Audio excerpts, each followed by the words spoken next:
Welcome to UCF Knightline, your source for UCF sports and former player information.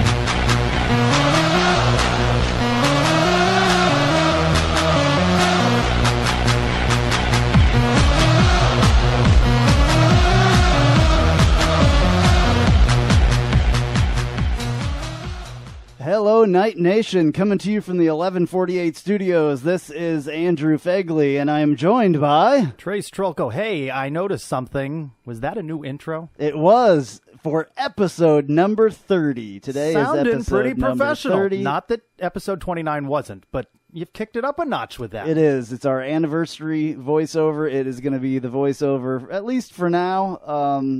It is awesome. I love it. My friend Tracy Wild did it. She is a voiceover artist, and she does radio, and I listened to her for a long time at a club that I used to go to back in the day, and on the radio in Kansas City and St. Louis, and now she's on the radio in Nashville, and so, yes, she did our voiceover for us, and it is awesome. I love it. I like it. Again, episode number 30.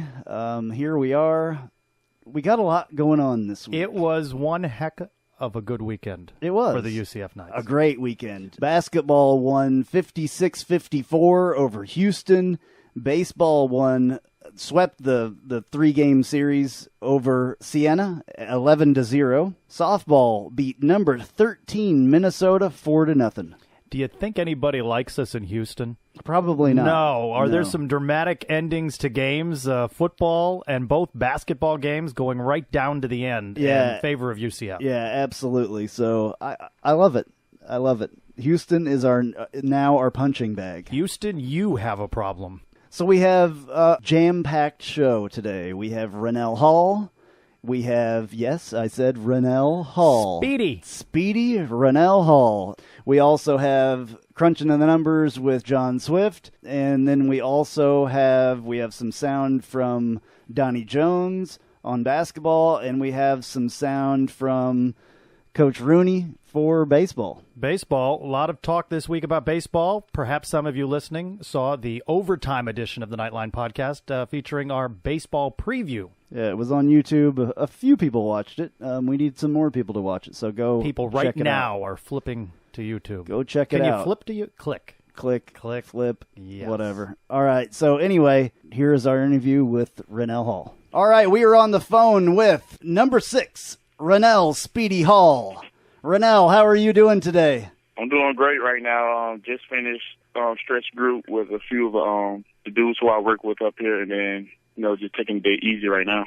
Where are you at? I'm up in Irvine, California. Okay, and are you there with is that where your agent's at to have his workout group, or what brought you there? Yeah, this is where my agency base is at. It's in Irvine, California. So I'm up here training with the personal trainers that they have established up here.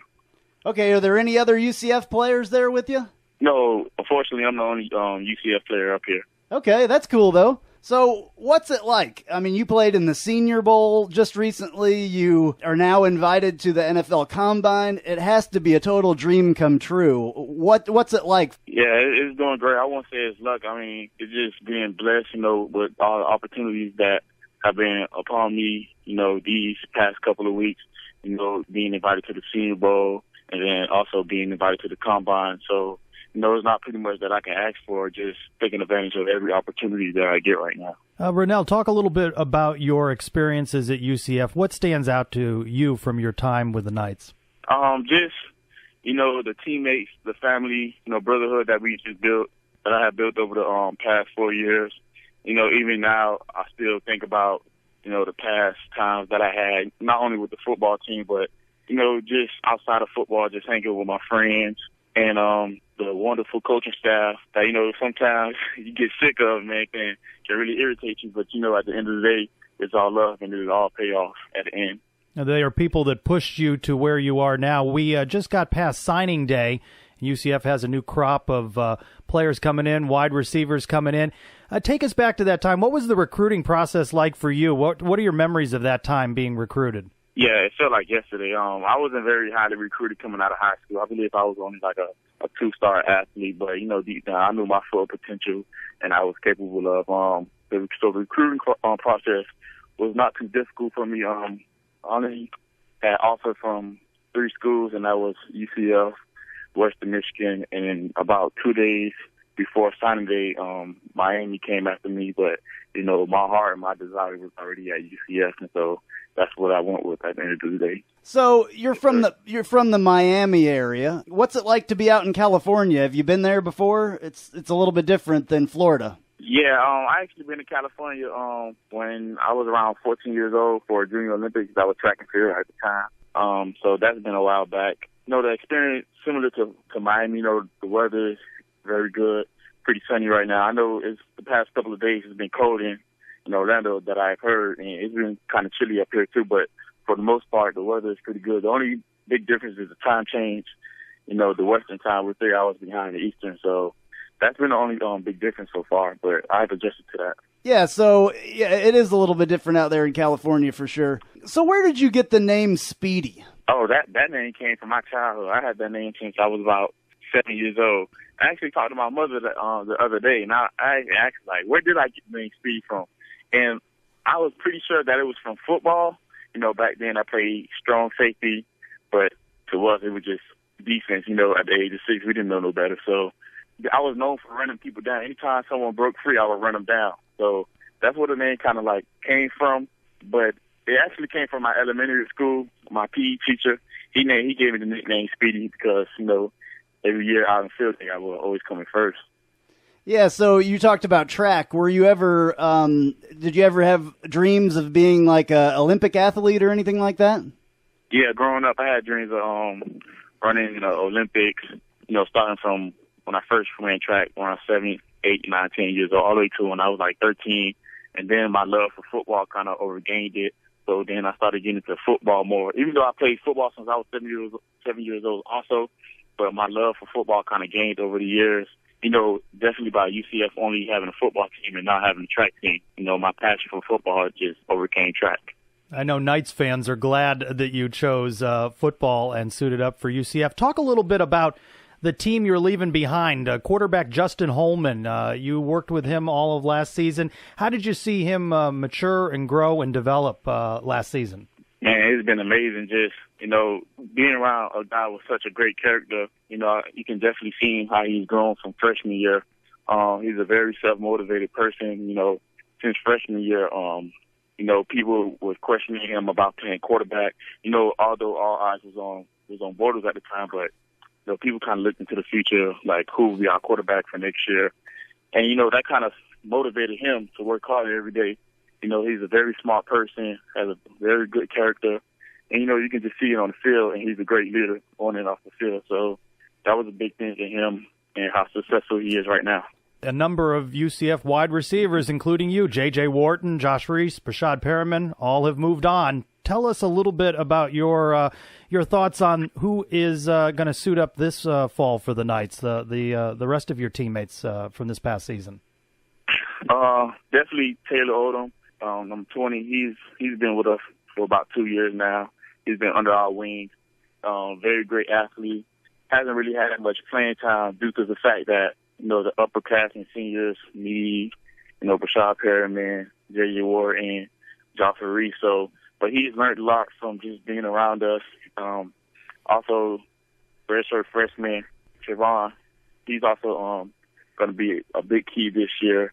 And I'm not too familiar with the upcoming freshman class that was just recruited, but I'm pretty sure they have a lot of great athletes from what I've been seeing over the social media and talking to Coach Beckman.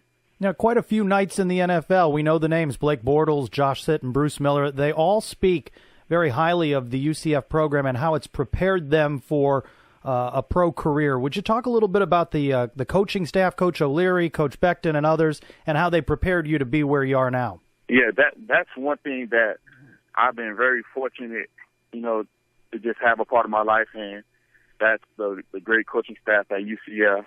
Like I said earlier, you have those days when you're just pissed off and mad, but at the end of the day, it's all love and it's for the better of your future. And it definitely pays off now. Just a little thing being on time. Back at UCF, we will always have to be 30 minutes early to meetings, and that shows a lot about your character, and just how much pride you have about yourself.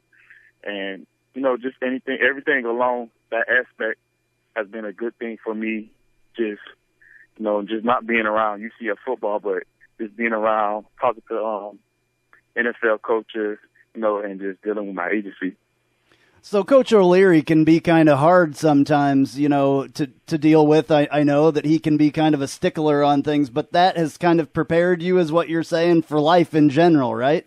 Yes, not just a part of football, but just in life in general, and not just football players, pretty much anybody. But just speaking of myself, just being around Coach O'Leary and his strict rules has definitely made me mature and grow and develop into the person that I am today. So last year, you got an award at the end of the year at the team banquet for the UCF Way. Can you tell us what that award was about and what you had to do to get that award? The UCF Way award, is award that's awarded to one of the players, or two players, that's always on time, very mannerable on and off the field. Pretty much a great model or figure for the UCF team. Like if we were going to a conference, these are the guys that you will bring with you, have a very good knowledge and pride of the program, and just show a great modelship of the entire program on and off the field. So what's next for Rannell Hall? How are you doing preparing, and what are you hearing? What's the chatter? What do you think your NFL and pro prospects look like? I don't really keep too much of that stuff in mind. I just come out every day and work out.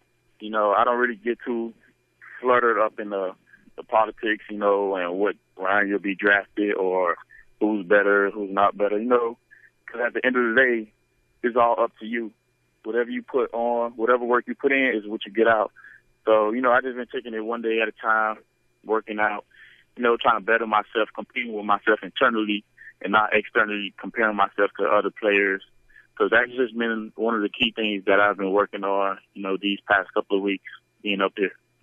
Well, last year you had a kind of a difficult year dealing with an arm injury, and you did some things that you hadn't done before very much. You played a little bit of running back in the last few games of the season. What and doing kick returns and everything else. That has to help for the NFL to show your diversity and to show that you could play through that injury. First of all, how is that injury going? How's the arm? Oh, my arm is doing great right now. It was actually going pretty good midway throughout the season is when it actually healed up pretty good. So, I'm still still strengthening it. You can always get stronger. So the arm is not really, it's my elbow. It's not really a problem right now. So what about the diversity of playing some running back and kick returns and all that stuff? How does that help you going into the NFL? It shows how versatile you are. Most NFL coaches want an athlete, that can play all around the field. Special teams is a big key component in the NFL, and that's one thing that our coaches always praise to us is if you're not starting no offense or defense, you'll definitely be on special teams. So just me being able to play kick return, gunner, running back shows how diverse I am and how many ways that, they can use me on the field and not just at wide receiver. When you look back at your UCF career, what game or what play will stand out most to you, do you think? It's not really one that I can pinpoint my finger on right now because, it's a variety of plays, for me catching the ball, for me just making a block for someone or just watching another teammate score a touchdown. So there's not nothing that I can really, pinpoint or stand out right now. But, man, it's a bunch of highlight reels from UCF just starting from my freshman year all the way up to my senior year. Yeah, so, we talked to J.J. Wharton a couple weeks ago, and we asked him a question that you guys both have a lot of speed, but you were called Speedy. If you guys had a race, like a 40-yard dash, who would win that race? A 40-yard dash? I'm not pretty sure, man. All of us are pretty fast, someone either has a quicker takeoff, someone has better top speed. So none of us actually ever lined up and raced with one another. So, that's just something that just blows around the air a lot, and that's just a question that everyone loves to ask. But we're not sure. We just, we just love the game of football and just compete among one another. So just having fun with it. Well, I told him, hopefully one of these days we can make that happen at like at halftime at a UCF game or something when you all are back. That would be awesome to have a little race between you two. Maybe we'll see you both in the NFL, maybe on the same team, maybe not. Who was your favorite NFL team growing up? Growing up, I had a few NFL teams growing up. Growing up I was a running back, and Marshall Faulk was my favorite running back. So I had the St. Louis Rams. And then I just hopped on my mom bandwagon, so I started liking Tampa Bay Buccaneers. And then, I want to say, starting maybe in 2010, I became a Packer fan. So since 2010 all the way up to now, I've been a Packer fan, a diehard Packer fan. Well, that's a pretty diverse group. That would be a good place to play up there, but it gets really cold since you're used to playing down here in Florida. Up there playing in the frozen tundra probably would be a bit of a change, right? Yeah, up in Wisconsin, but I'll just be thankful and blessed for whatever opportunity I get, no matter what team it is. I guess you got a little bit of an example of that, 2 years ago at SMU, that Ice Bowl game. That was pretty crazy, huh? Yeah, that was by far the most coldest game I ever played in, man. That was definitely a challenge for me, not just for me, but the whole team. All right, so the NFL Combine's coming up really soon here. What's your schedule like for that? Are you? I believe it's over a 4-day period, where you kind of just fly up there, and then prior to flying up there, you meet with coaches, you have small meetings, kind of go over the whole schedule of what event is taking first, second. So I'm not pretty much familiar with it all the way to its full extent, but I just know we go up there and we take a lot of medical exams, talk to a lot of teams, is what I know so far. Well, hopefully we can get back with you maybe even after the NFL Combine and see how that turned out for you. We'll be watching, of course, but I'd like to hear what you thought of the whole thing maybe at another time. Hey, that's no problem at all. Thank you very much for joining us, Rannell. Like I said earlier, before we went actually into this interview, we're both huge fans. My family is fans of Rannell Hall for sure. So we wish you nothing but the best. You will do a great job in the NFL, and you will make the Knight Nation proud. Hey, thank you, man. I really appreciate it. Thank you. So you travel a lot for work and fun. Have you ever thought about having just a little bit more insurance? TravelX gives you the peace of mind so you can take care of your family and loved ones. Click the link on our webpage. I'm just saying, accidents happen.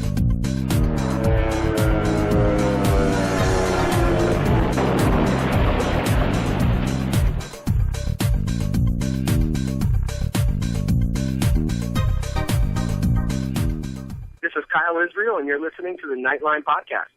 All right, thank you, Rannell Hall, and all the way from Poland, Kyle Israel. Kyle Israel. I like how he keeps popping back into the Knightline podcast. All right, so I guess the next thing we're going to talk about right here is the NFL Combine, which is coming up. Which may feature the aforementioned Rannell Hall. Absolutely, yes. That's why. Segue alert, segue alert. Yeah, the Combine is coming up on the 17th. It starts on Tuesday, and then Wednesday is when you're going to see the first of our guys, of UCF's guys on there, it'll be quarterbacks and wideouts and running backs on day 2, which is Wednesday, February 18th. And then that's Rannell Hall. That's when they get Rashad there. Perriman are there. Right. That's when they get there. And then they're going to be there through Saturday. And then for our defensive backs, Jacoby Glenn and Clayton Gethers, that will be starting Friday. So Friday, Saturday, Sunday, Monday is when they are there. It's all defensive backs Friday, Saturday, Sunday, Monday. You know what made a little bit of news this week was NFL media senior analyst Gil Brandt, former general manager in the NFL, who put out on Twitter that UCF wide receiver Rashad Perriman's stock is rising as we approach the NFL draft at late April. Of course, we're going to miss Perriman's 50 catches, more than 1,000 yards, and all of the touchdowns and the explosiveness on the field. But you listen to him, Mel Kiper, some others, they're saying that Rashad may be moving from second round to first round. I think somebody said maybe a top 15 pick. I don't know. Yeah, that was Mel Kiper that said that. But it seems we'll see right now that his stock is rising, and maybe UCF will have a first round pick in there a year after Blake Bortles went in the first round. round. Top 20 pick, which would be pretty incredible. I don't know about that. We'll have to see, and that is coming up on April 30th through May 2nd is the NFL draft. And we will have, of course, after that on the Knightline podcast, we will have all the news from all of our NFL guys that former players that are getting ready to go to the NFL. It's nice to see the program to a point where you can look forward to the NFL draft because you know at some point in all of those rounds that UCF names are going to be called. Last year, Blake Bortles, Storm Johnson being drafted, and following Latavius Murray and a host of others in recent seasons. So, speaking of Latavius Murray, there's been a lot of news lately about Latavius. He's really looking to step into that starting running back job in Oakland, and I think that from what it sounds like, I get all these Google alerts, and one of those that I get is Latavius Murray. From what it sounds like, the talk is that he will be the starting running back for the Oakland Raiders. Again, I don't like the Oakland Raiders. I can't stand them, but I love Latavius Murray. So. He had that primetime showcase game last. Oh, sorry, it was bad. Against a team that you may support, Kansas City. That I may support. You may root for. I may adore. You may die on Thursday Night Football when Latavius Murray runs through them. I thought it was great. Again, like I've said on here a couple times, I was like about ready to cry for multiple reasons. So. Good. We've been talking about the positions that are being depleted, both wide receiver, the secondary, but it looks like defensive line, amidst all of the changes, new defensive coordinator, defensive line may be a position with a little more stability, and you had an opportunity to speak with John Swift in Crunching the Numbers this week.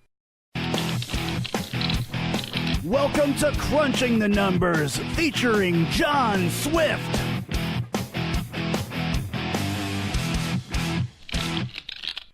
All right, we are continuing our conversation with John Swift. John, you're here to talk about the defensive linemen this week.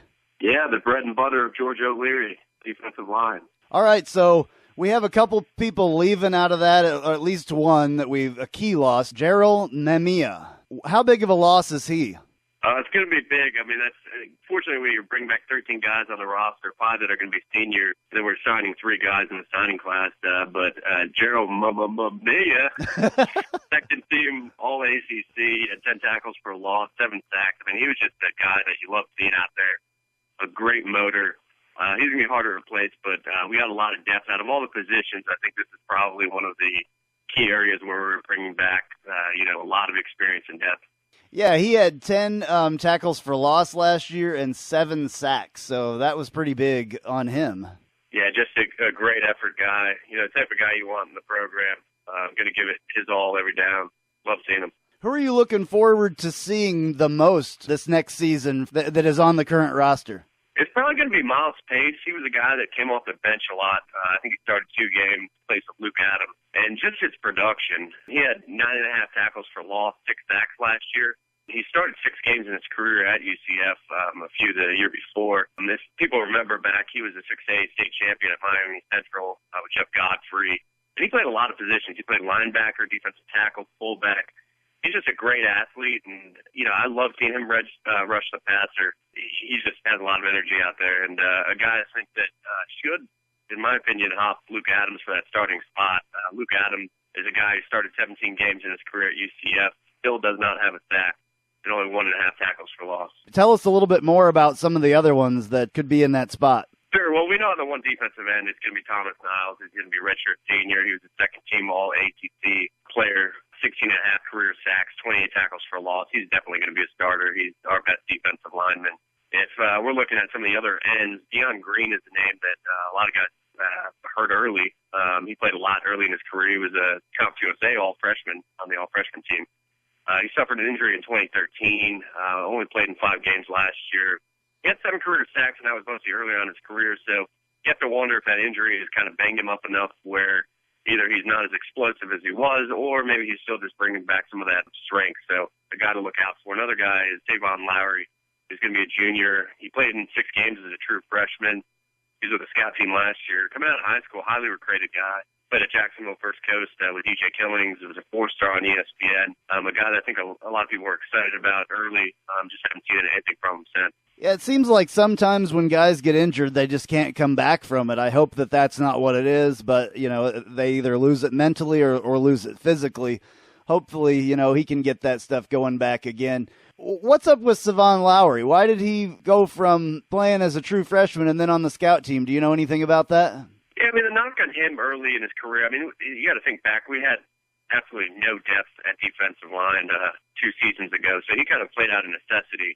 But he was, I think O'Leary called him light in the pants. He was a kind of leaner guy, a guy they were hoping to put some weight on, and he just really hasn't bulked up in the way that I think they want him to. I haven't been in a practice where I've seen him stand out, but a guy early on, I mean, he looks like he has the speed. It's just some of the technique that he needed to develop, and my assumption is that he just hasn't developed that in the way that guys like Miles Pace and Luke Adams have.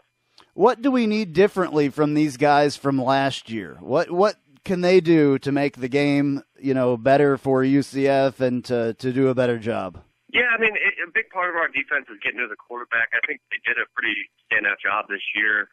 We're going to have to continue to rely on bringing pressure with just the 4 guys up front. We're a team that's not heavy on the blitz, and with some new linebackers in there, you have to think that, it'll be interesting to see how we use that blitz, and we obviously have a new defensive coordinator. These guys, I mean, they just kind of stay down to the fundamentals. I mean, we got a lot of experience back. I think they're a group that's going to stand out as far as the defense is concerned, and, hopefully open up opportunities for our defensive backs to make plays on balls by getting to the quarterback and, either making them throw a pass off balance or, getting to the ground. I think that's something we struggled with a lot this year was we were getting hands on quarterbacks. We were getting to them, but we just couldn't get them down on the ground. Yeah, we normally do pretty well at the defensive line position. Last year we had 33 sacks for 230 yards negative, basically. Our opponents had 26 sacks and 174 yards negative on that. So what do you think of those statistics? And obviously there's room for improvement there, but what do you think that we can do to be a little bit better at that? O'Leary's history has been a defensive line, so he's a guy that, pays a lot of attention to that. He likes, the dogs in the trenches there, getting after. I mean, some of the guys on the inside we have, a lot of girth, a lot of explosion. Demetrius Anderson, he'll be a senior. He played in 11 games last year. He's played in 26 over his career and has 4.5 sacks, 15.5 tackles for loss. He's a guy that, a lot of people remember Perryman's catch at East Carolina, the Hail Mary. But, one other thought I have about that game is how he busted out in that game. He had 8 tackles, 2.5 for loss, and 1.5 sacks. If we can see that kind of production at the tackle position, where they can beat up on offensive guards and beat them to the ball, that's something that's just going to help cause a quarterback to have to roll out and get pressure from the outside. So I think, we just got to stay to our keys, stay fundamental, and I think we have a great group of guys coming back that'll help us have probably one of the better defensive lines we've had in a long time. Yeah, at one point last year, I don't know if it was the entire year totally. I mean, we always usually have a little bit of a pretty decent run defense, but there were some issues last year, especially with running quarterbacks. How can these defensive linemen help us out with that?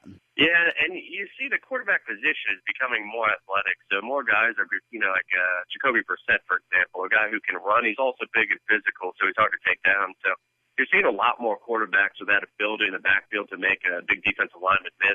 We're just going to have to, get after them. It seems like our guys sometimes will have their hands on their hips. Conditioning is going to be a big emphasis this offseason. And then just kind of finishing. I mean, that's really what we have to do. We have guys that are there. They're in position. They just have to finish and get the guy on the ground. All right. So we just had National Signing Day not too long ago. Talk about some of the guys that we brought in for this upcoming year. Sure. So the first is Monte Taylor. He's a 2-star. He was formerly enrolled at the University of North Carolina. This guy has great hands, good quickness, and excellent pursuit. And that pursuit is something that I think will stand out, and he's going to make plays for us.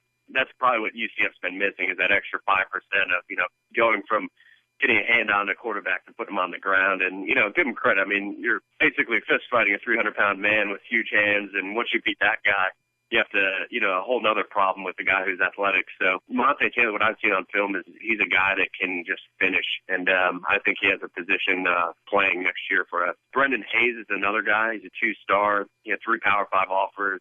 He's big and physical, moves well for his size, and he brings a hammer. He hits hard. He might bulk up and move over to defensive tackle. I would not be surprised to see that. And then the third guy is Titus Davis, who was highly recruited. He was UCF's #1 defensive end target.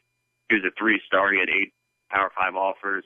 Needs to develop his footwork a little bit, but he's athletic and he's strong. He reminds me a lot of Thomas Niles coming in as a freshman. So he's a guy I think that could, certainly in the future, as we have 5 seniors after this season, a guy that's probably going to need to come in and start. So hopefully he can see the field this year and get some experience out there. I know the coaches are excited for him. And then one other guy that, we didn't mention, being a young guy, he'll be a sophomore, played his true freshman year this year, is Jemias Pittman. Played in all 13 games, had 4.5 tackles for loss, 2 sacks, and a forced fumble.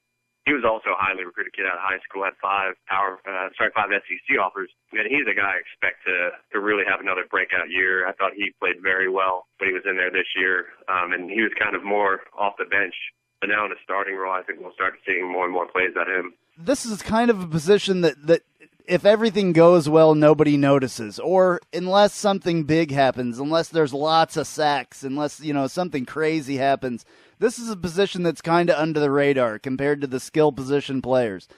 We haven't had a guy since that really got the recognition, maybe Thomas Niles a little bit, but not nearly as much as Bruce Miller did back a couple of years ago. Do you see any of these guys maybe turning into a Bruce Miller? Yeah, it's interesting because Bruce Miller was just such a great second effort guy. He didn't have quite the explosiveness off the line that, some of these guys on our roster currently have, but he was just a guy that used everything he had. He was extremely strong for his size. People don't realize how strong Bruce Miller was. He was usually in the top 5 guys on the team, including offensive linemen in a lot of the weight categories. Now he's a fullback and doing great in the NFL, but I don't see a guy on the roster other than Thomas Niles right now, at least from what I've seen, that could probably match that. And you're right, a lot of the defensive line doesn't get credit because, you're having to do hard work as the foundation of the defense. You're taking on blocks sometimes. It's a lot of times the defensive ends who get the sacks, more linebackers that blitz who get the sacks. So, there's some guys that I think will show up and make plays. Thomas Niles probably being the favorite, but Miles Pace is a guy I would look out for. If he can get in the starting role, the production he had last year just off the bench, if he's in there more, a guy I think that could get the crowd chanting his name. So, alrighty, thank you so much, John Swift. This has been another episode of Crunching the Numbers with John Swift. Thanks, and ciao, John. So, you know what they say, what happens in Vegas stays in Vegas. We don't need to know about your fun-filled weekend in the City of Sin, but we hope you'll click the ad on our website. It's right there to the left, the one that screams you have to save up to 50% off your next trip to Vegas. Just click on the ad and we promise never to talk about what happened in Vegas. This is J.J. Warden, and you're listening to Knightline. Alrighty, thank you, John Swift. That was another wonderful episode of Crunching the Numbers, and the next one, I believe, we're switching to the offensive side, so we're going to be going through all those guys. Something to watch out for, Knight fans, this week. Brandon Helwig of UCFsports.com reporting that the American Athletic Conference schedule, as well as UCF's non-conference opponents, are going to be announced sometime midweek. We know all of the opponents except one. It's rumored to be one of those FCS teams. Last year we had Bethune-Cookman in that slot. Be interesting to see who we get at home this year. So something to watch for here midweek, the schedule announcement. And we will discuss it on next week's Knightline. Speaking of schedule questions, we received a schedule question from Scott in Lake Mary, who asks this question: what do you think is the reason for such a disparity in our baseball team's non-conference schedule compared to what the men's basketball team commits to? And he mentions in his email, baseball's got Arkansas, Maryland, Ole Miss, Florida, Florida State, and meantime, men's basketball scheduled Flagler, Eckerd, Georgia College, and the like. Thoughts? Opinions? And then he says football is usually competitive with its non-conference schedule too, blah, blah, blah. Yeah, well, number one, for baseball, football, basketball, all those things, you schedule who you think, number one, that you can have a good chance of winning against. And number two, you want to schedule teams that maybe are, especially in football, that are worthy of playing you. But then again, like I said, you have to have those ones that you can win. Yeah, see, I disagree with you on this. We look at volleyball. Volleyball won the AAC title, And they scheduled a very difficult non-conference slate. Football, the scheduling goes out a few years typically, so games like the one with South Carolina and Stanford were inked years in advance. I think what this shows you between two programs, baseball and basketball, because that was the question, the contrast, is that baseball head coach Terry Rooney has a great deal of confidence in his team, and Donnie Jones did not have that same level of confidence in his. Look, at UCF has racked up back-to-back wins in AAC play in basketball, I think the first time since they've been in the league, but they don't have a top 200 RPI win amongst their 11. And they beefed up early the win total with the likes of Eckerd and Georgia College. So I think it's confidence in the program, and Terry Rooney told us at Baseball Media Day this week that, UCF's going to have a strong RPI. UCF, widely considered to be one of the last four out and didn't make postseason tournament play in baseball. They want to be as high as they can in the RPI, so if it's real close and they're looking at, 4 in and 4 out, the UCF is in that, if not higher, because of the strength of schedule and the wins that they get with those with that schedule. Right. But you also have to look at like basketball with having such a young team. They just needed to play some games. It could have been against my grandma. Well, but they needed to play their games. But no excuses, to quote Donnie Jones. But they had a weak non-conference schedule last year and the year before. So I don't think it matters nearly as much in basketball. I think it matters more, especially, of course, in football, what your non-conference schedule is. And this year's non-conference schedule in football is pretty good, except for that one that we're still waiting to hear from. So. But how do playing games against so-called beatable, winnable teams, though I would say UCF struggled against Stetson, for example, and got blown out, embarrassed at home to Florida Atlantic, how do those games prepare you for Cincinnati, UConn, it's just SMU? The time in general playing. Just the minutes on the floor. Well, one thing's for sure, that the basketball program, had they scheduled tougher games, wouldn't be looking at 11 wins right now, because they picked up 7 wins against weaker teams, and the win total would have been far less had they scheduled some. And they needed to get Davidson in there, because that's a very, very competitive team who has been deep into the tournament a few times. Lost by 30, I think. UCF did. Well, it's good experience. It's great experience for those guys. So. I think fans want to see better opponents at the CFE Arena, though. Yeah, they do. I understand that. We want to see better opponents in the football stadium as well. But getting those teams to play us in football has been a little bit difficult, and we can talk forever about this. This is true. But speaking of baseball or basketball, both with successful weekend games. Yeah. Yeah, the basketball game, I said those scores. I said all those scores earlier. We were both at the basketball game today, and it was a great game. Can we talk about the midweek game, though, where we sent South Florida back to Tampa on a bus in defeat? Yeah, Let's not skip over that we beat up on the Cows. I think their football coach was driving that bus, too, maybe. Willie Taggart. Isn't he a bus driver or something? A big student turnout for the South Florida game. I were noticeably absent from the Houston game. I unfortunately was not able to make the USF game, which was really, really a bummer. But the students heckled the few South Florida fans by chanting 16-0. Reminding them of the football score from this past season. And then I guess at the end of the game, they chanted "just like football." Yeah, just like football. Yeah, that's good. Yeah, I think that's awesome. But this is back-to-back wins for the basketball and team. now we can start doing that against Houston. Oh boy, Houston cannot possibly like us. We can. We beat Houston in everything except maybe checkers or something. So last play of the game, pretty much in the Sunday game, and then at Houston, that was the Brandon Goodwin 3 to send it to overtime, and the Brandon Goodwin 3 to end it in overtime, and of course, the football game with that strange fumble into the end zone that cost them an opportunity to beat UCF. And speaking of that, I don't know if we've mentioned that yet. Next week we will have Brandon Alexander, the guy he is Houston football's nemesis. Safety Brandon Alexander will join us next week for a little interview, and we will talk about that.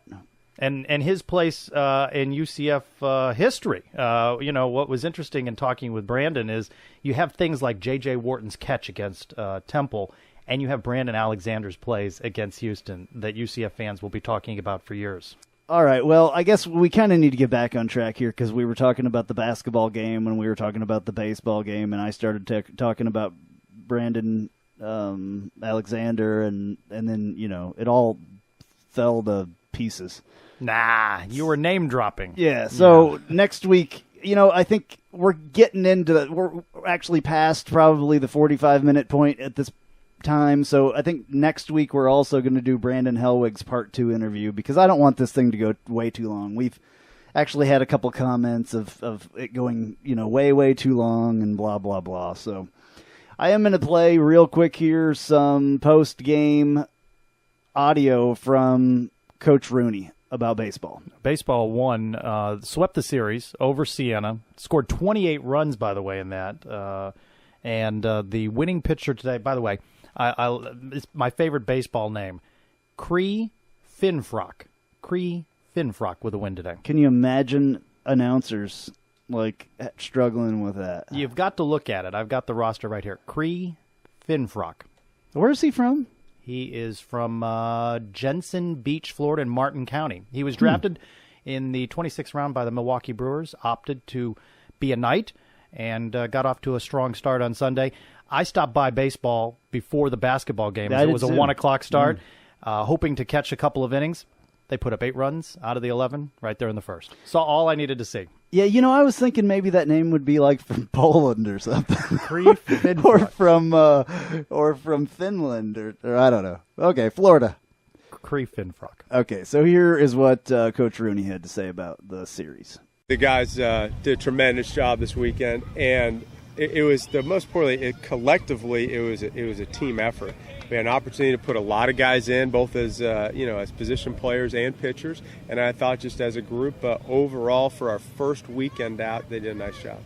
3-0, Bethune-Cookman home Tuesday night. Then they go off to the South Alabama tournament. Listen to the teams they're playing. They've got Arkansas, they've got Maryland, and South Alabama in a weekend tournament. But 3-0 to start the season is a good start. Is South Alabama good at baseball? I do not know a great deal about South Alabama. Where's South Alabama located? Southern part of the state. Did you know Siena is from New York? I did not know that. I did. I was thinking, I thought they were a Florida team for some reason. There's a million Florida teams. So the Siena Saints. Siena. Yeah, upstate New York. I actually asked a fan today, and they did not give me any trouble when I asked them where they were from. As your football story, remember? Back in the day with it was basketball.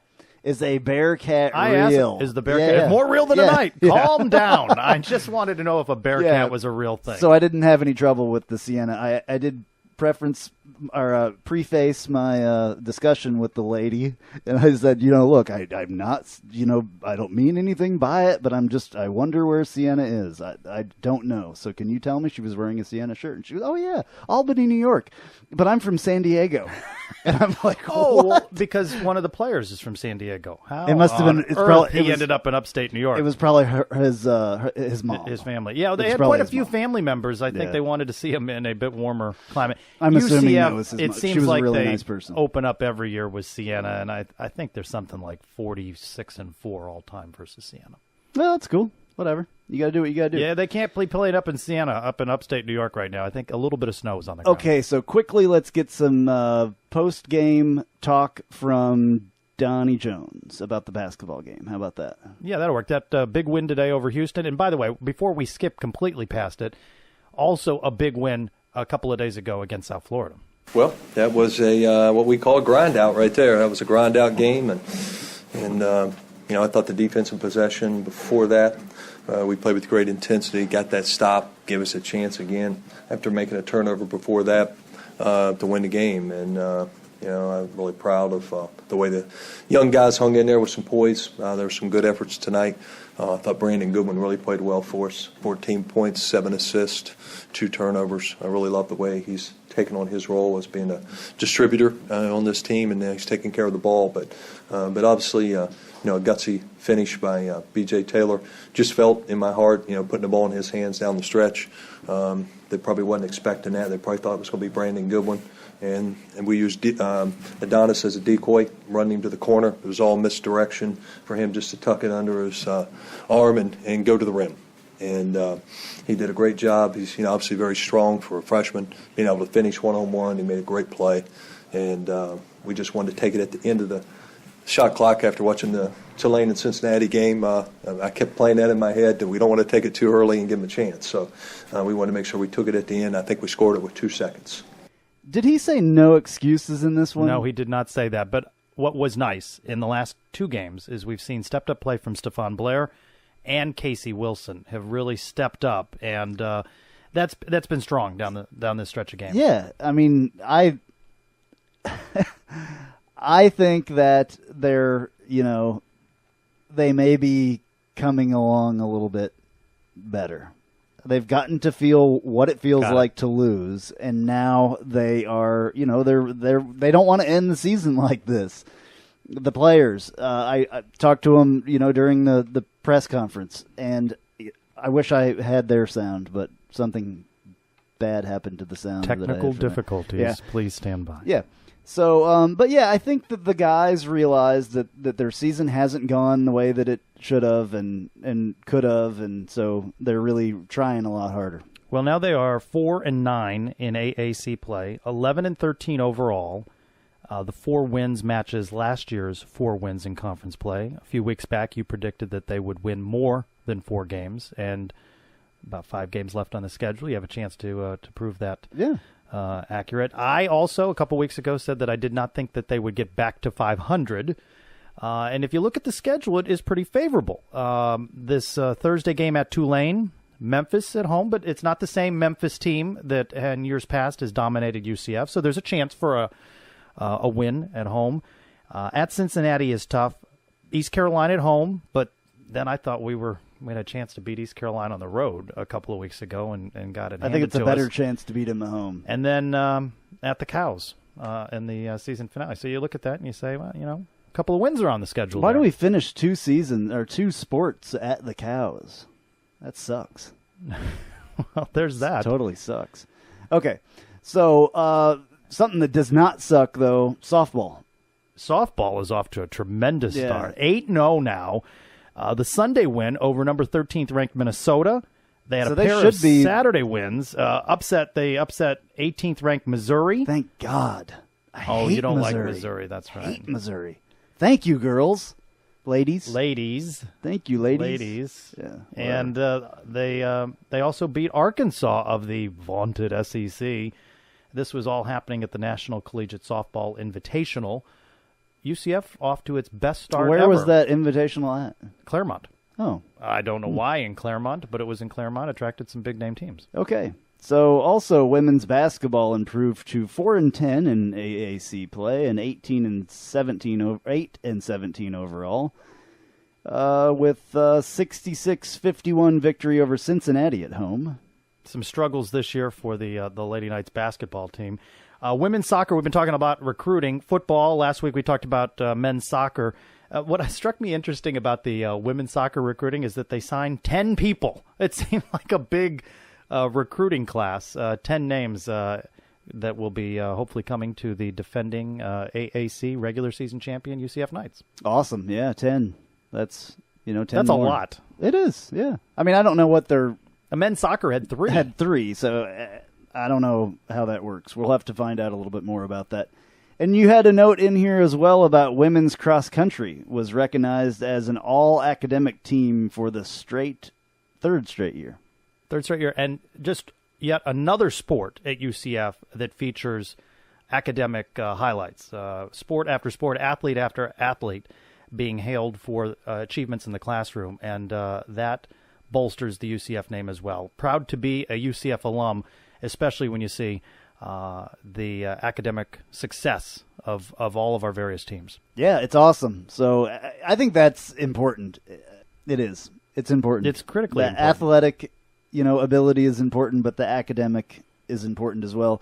Because you don't want to just have a bunch of, dumb athletes. No. You don't want that. No, well, you see this. I mean, look at Florida State. Well, there's that. I mean, they've got nothing but like Jameis Winston. Anyway. And on that note, they're cutting us off. So, all right, this has been episode number 30. And I'm Andrew Phegley. And I am Trace Trylko. All right, we'll see you next week. Brandon Alexander and Brandon Elwick. Two Brandons. Charge onto the field.